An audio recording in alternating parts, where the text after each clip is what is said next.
And as the murmur of the wind gently danced through the leaves of the ancient oak tree, whispering a timeless song of resilience, the air itself seemed to vibrate with a newfound energy, a palpable sense of anticipation that filled every nook and cranny of the forest. The sun, a golden orb in the sky, cast its radiant rays upon the earth, bathing the land in a warm, welcoming glow that beckoned all living creatures to bask in its nurturing embrace.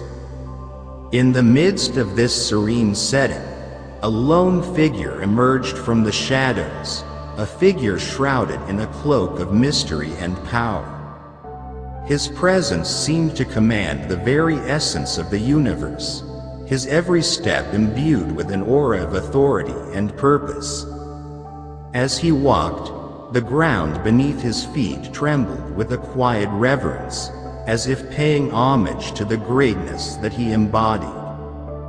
With a voice that resonated like thunder rolling across the heavens, he spoke words that carried the weight of ages, words that stirred the soul and ignited the spirit with a fiery passion for life.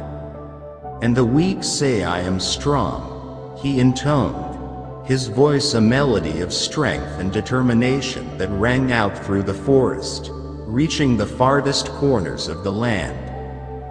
"For I am with you, mighty warrior," he continued, his words a beacon of hope in a world shrouded in darkness. "The joy arises, the peace remains, and the hope is restored in the new day that has come," he declared, his voice a soothing balm to the weary hearts of those who listened. With each word he spoke, faith blossomed like a flower in the hearts of those who heard him, awakening a dormant power that lay hidden deep within their souls. "Awake, O sleeper, it is time," he proclaimed, his words a clarion call to action that cut through the fog of doubt and uncertainty. "The battle is mine," he declared, his voice a thunderclap that reverberated through the forest, shaking the very foundations of the earth. "And the faith has arisen to meet this need.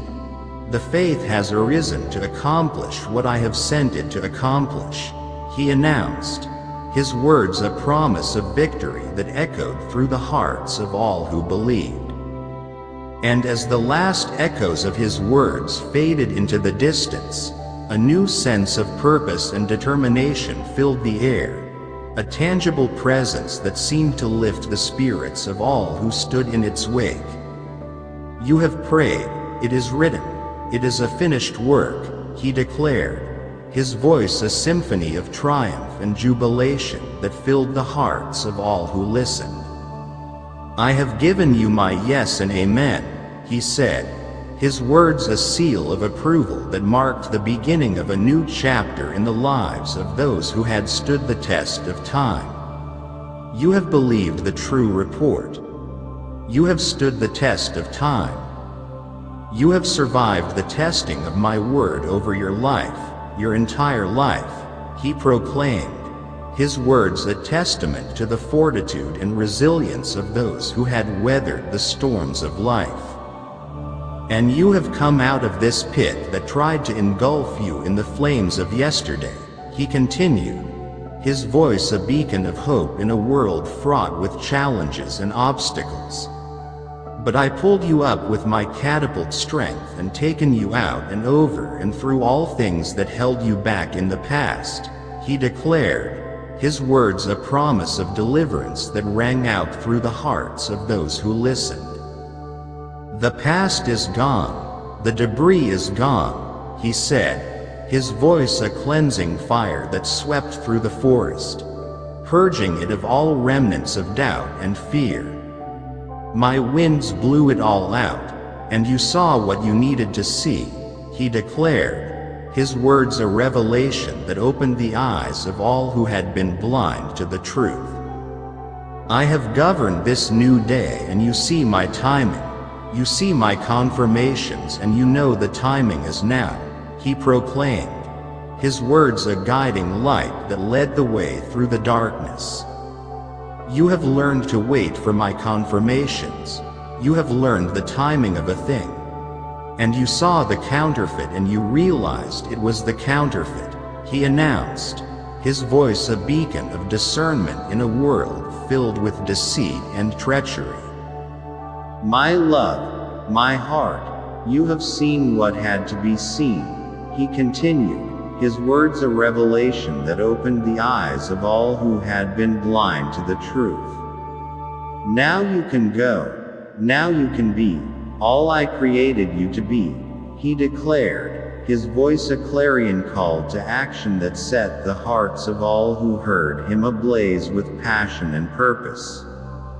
With no hindrances, no delays, for my fire has come upon you and you have run through this wall, he proclaimed, his words a declaration of freedom that shattered the chains of bondage that had held so many captive. The fire you carry has burned right through this wall, he announced, his voice a triumphant shout that echoed through the hearts of all who stood in his presence.